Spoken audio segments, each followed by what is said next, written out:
இவனுக்கு பிறவிலேருந்தே கண் பார்வை தெரியாமல் இருக்கிறது இவன் செய்த பாவமா, அம்மா அப்பாவோட பாவமா, யாரோட பாவம் காரணம்? இவர் இப்படி பிறவிலேருந்தே கண்ணு தெரியாமல் இருக்கிறாரே அப்படின்னு கேட்கும் போது ஏசப்பா சொல்கிறாரு, இவங்க பெற்றோர் செய்த பாவமும் இல்லை, இவன் செய்த பாவமும் இல்லை, தேவனுடைய வல்லமை வெளிப்படணும்னு சொல்லிட்டு தான் இவன் இப்படி பிறந்திருக்கான்.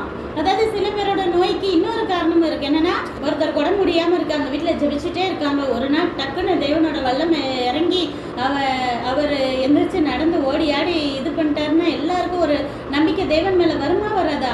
அதை கேள்விப்படுற மக்களுக்கும் வரும்.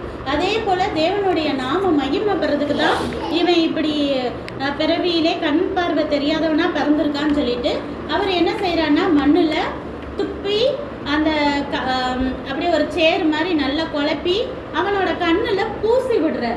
எப்படி எலிசா காலத்துல இறந்தவனை தூக்கிட்டு போவாங்க.